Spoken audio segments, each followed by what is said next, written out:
Hai sob, apa kabar nih? Baik-baik aja kan? Oke, kali ini kita akan rekap film yang berasal dari Bollywood. Film yang akan kita bahas ini berkisah tentang pasangan yang sangat ingin memiliki seorang anak. Namun karena sulitnya untuk memiliki keturunan, mereka pun mengikuti program bayi tabung. Namun sialnya, benih atau sperma yang akan dibuahi malah tertukar dengan milik orang lain. Film dari Bollywood ini bergenre komedi yang dirilis pada tahun 2019. Film ini dibintangi oleh Kareena Kapoor, Akshay Kumar, Diljit Dosanjh, Kiara Advani, dan para pemeran lainnya. Nah, bagaimana keseruan dari film yang satu ini? Yuk langsung saja kita masuk ke alur ceritanya.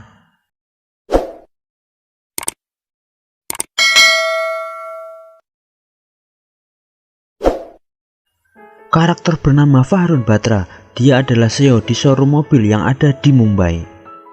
Dan ini adalah istrinya, yaitu Debu Batra. Dia adalah seorang jurnalis yang cukup terkenal. Mereka berdua ini pasangan yang cukup bahagia, dan usia pernikahan mereka sudah beranjak selama 7 tahun.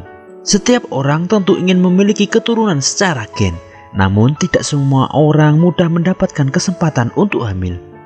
Tepat di satu malam, hari tersebut adalah hari di mana Debu sedang ovulasi, yang tentunya hal yang sangat tepat untuk sperma membuahi sel telur. Debu berusaha melakukan berbagai cara dan mengajak Fahrun untuk melakukan ritual mantap-mantap agar bisa hamil. Namun ya gitu, Fahrun agak sedikit malas untuk melakukan ritual mantap-mantap tersebut. Dan Fahrun kurang menjaga gaya hidup yang sehat. Dan dia merasa belum siap menjadi seorang ayah. Karena karirnya yang begitu cemerlang dikhawatirkan akan terganggu jika mempunyai seorang anak. Karena didesak oleh Debu, mau tidak mau Fahrun pun harus melakukan ritual mantap-mantap di malam tersebut. Dan mereka harus melakukan secara intens karena Debu tidak ingin melewatkan momen kesuburannya. Setelah beberapa kali melakukan ritual tersebut, di satu kesempatan karena sudah lelah, Fahrun pun berpura-pura ejakulasi. Dan di sini Debu dengan begitu riang mengangkat kakinya lagi agar benih yang disemprotkan Fahrun ke rahimnya tidak tumpah. Fahrun pun berkata kepada Debu kalau dia hanya berpura-pura telah klimaks. Dan di sini Debu sangat marah kepada Fahrun yang mengakibatkan Fahrun harus tidur di luar kamar. Keesokan harinya mereka akan pergi ke Delhi untuk menghadiri acara pernikahan saudara mereka. Dalam perjalanan ini Fahrun agak sadar bahwa masa-masa ovulasi adalah momen yang sangat penting jika ingin memiliki anak.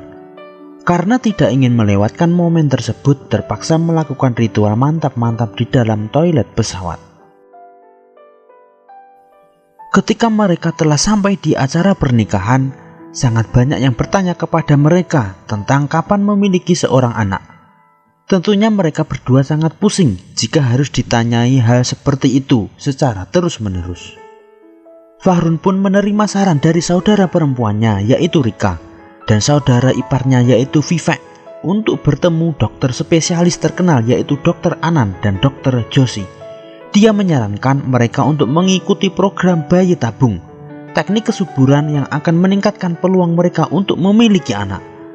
Awalnya menolak dari saran itu, namun setelah dirayu oleh istrinya, akhirnya Fahrun pun mau melakukan program tersebut. Mereka mendaftar dan mengikuti saran dokter. Di sini Fahrun akan menyerahkan spermanya agar nantinya dapat disatukan dengan sel telur milik Debu. Di ruangan ini ada berbagai majalah dan DVD mantap-mantap agar Fahrun bisa mengeluarkan benihnya. Namun dengan tidak ada akhlak, Fahrun pun memilih membayangkan Dr. Joshi agar dirinya bisa mengeluarkan benih tersebut. Beberapa hari kemudian akhirnya benih Fahrun yang telah disatukan dengan sel telur milik Debu telah menjadi embrio dan siap untuk dimasukkan ke rahim Debu. Setelah 12 hari kemudian, Fahrun dan Debu pun dipanggil untuk datang ke rumah sakit karena ada keadaan darurat yang ingin disampaikan Dr. Anand dan Dr. Joshi.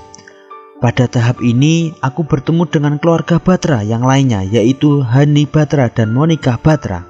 Mereka adalah pasangan yang juga sedang menjalani program bayi tabung. Dan kebetulan nama ujung dari Fahrun dan Hani sama-sama Batra. Dan hal itulah yang menjadi malapetaka untuk keduanya. Dr. Anan mengungkapkan kalau ada kesalahan teknis dari program yang sedang mereka jalani. Proses pembuahan benih ternyata tertukar karena mereka memiliki nama ujung yang sama-sama Batra. Benih milik Fahrun masuk ke Monica, sedangkan benih milik Hani masuk ke tubuh Depu. Dan momen tertukarnya sperma tersebut membuat mereka jadi panik dan marah-marah kepada dokter itu. Nah, di sini perdebatan pun terjadi antara Depu dan Fahrun. Begitu juga dengan Hani dan Monica tentang tertukarnya sperma dari program bayi tabung itu. Tepat di satu malam, Depu sangat kaget dengan mimpi buruknya jika anak yang dikandungnya akan mirip dengan Hani Batra. Keesokan harinya, Depu dan Fahrun pergi ke rumah sakit untuk melihat kondisi rahim istrinya. Ternyata programnya berhasil. Benih yang dimasukkan ke rahim Depu telah menjadi janin. Di sini Fahrun dan Depu sempat berdebat atas janin yang ada di dalam rahim Depu. Karena bayang-bayang buruk dan tidak ingin bayi yang dikandung istrinya adalah benih milik orang lain, membuat Fahrun harus mengambil tindakan, yaitu aborsi. Konflik serupa terjadi antara Hani dan Monica. Ketika Monica dinyatakan hamil, di malam harinya Hani memutuskan menelpon Fahrun untuk memastikan kandungan Depu dalam kondisi yang baik. Karena benih yang ada di istri Fahrun adalah benih darinya.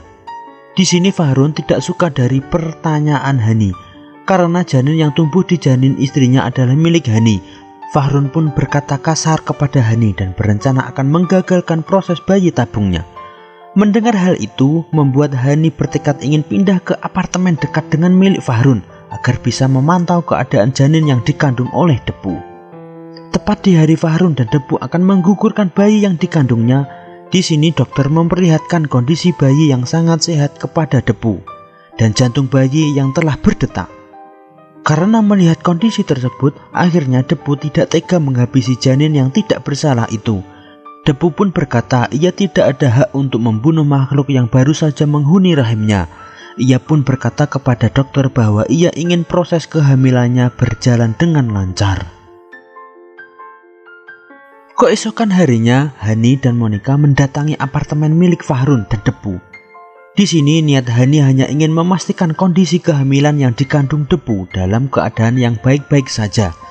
Namun kehadiran Hani dan Monica ternyata tidak mendapatkan sambutan yang baik dari Fahrun. Begitu juga dengan Depu.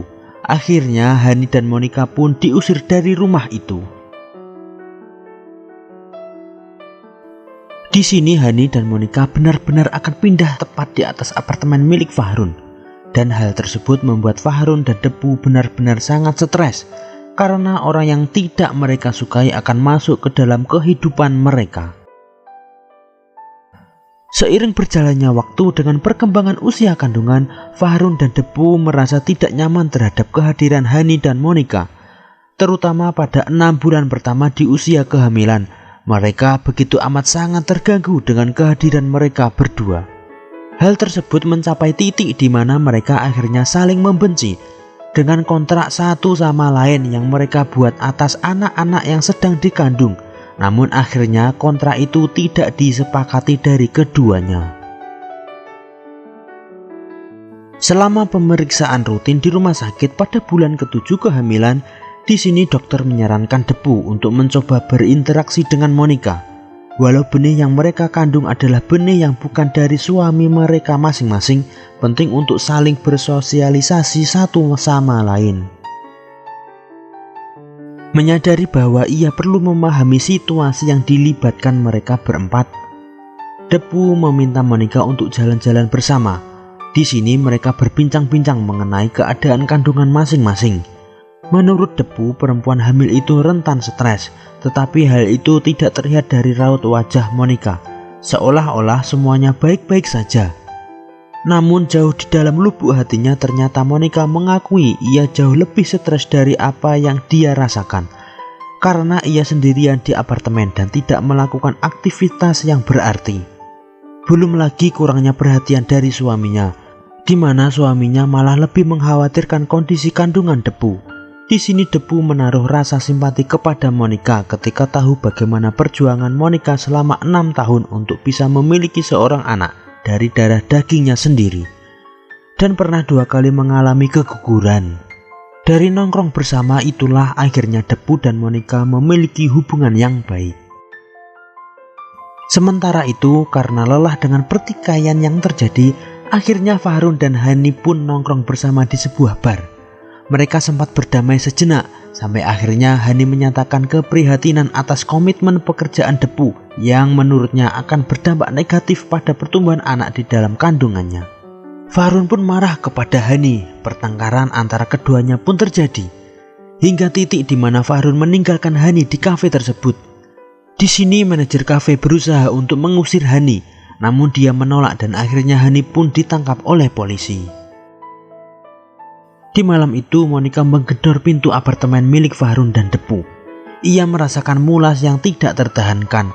Di sini Fahrun mulai mengeluarkan sisi kemanusiaannya walaupun ia sangat jengkel dengan suami Monica yaitu Hani. Di kondisi ini dia tidak menyangkut pautkan hal tersebut. Keselamatan nyawa Monica dan anaknya jauh lebih berharga. Dengan selamat dan baik-baik saja. Monica juga ditemani oleh Depu. Setelah sampai di rumah sakit, ternyata Monica harus melahirkan anaknya dengan prematur. Tepat di kondisi kandungannya yang baru berusia 7 bulan. Karena memiliki riwayat keguguran, hal tersebut pun tidak ingin terjadi kembali. Setelah persalinan berhasil, secara mengejutkan bayi dipindahkan ke ruang ICU. Dokter mengungkapkan kepada Fahrun bahwa bayi itu dalam kondisi yang sangat memprihatinkan. Karena terlahir prematur membuat bayi tersebut mengalami gangguan pernafasan yang sangat serius dan kemungkinan bayi itu akan selamat sangat kecil. Mendengar kabar itu, Fahrun menjadi sangat iba dan setuju dengan Monica. Terutama kondisi bayi yang merupakan benih dari dirinya, menyadari bahwa ia juga bertanggung jawab untuk bayi itu. Fahrun pun mulai menangis dan begitu amat sangat sedih. Tak lama dari itu Hani pun tiba di rumah sakit setelah dibebaskan oleh polisi. Dia melihat kondisi bayinya yang sangat memprihatinkan. Di sini Hani juga menyemangati istrinya dan berharap bayi tersebut dapat selamat dalam kondisi kritis tersebut.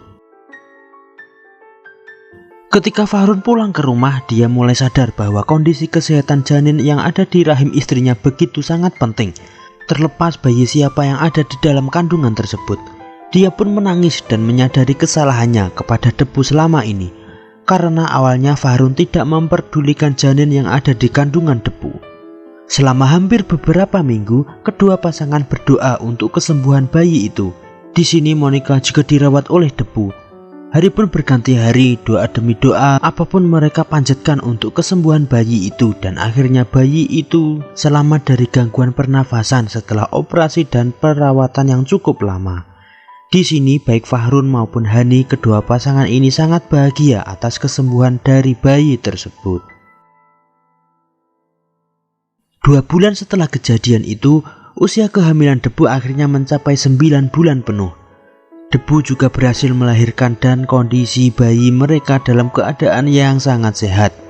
Di sini Fahrun telah berdamai dengan keadaan. Dia pun mengundang Hani dan juga Monica untuk melihat bayi mereka. Terlihat 2 pasangan yang sangat bahagia. Bayi milik Hani sekarang dalam kondisi yang sangat sehat. Begitu juga milik Fahrun. Walau secara medis bayi mereka adalah hasil dari benih yang tertukar, namun di sini mereka akhirnya berdamai dengan keadaan tersebut dan film pun berakhir dengan bahagia.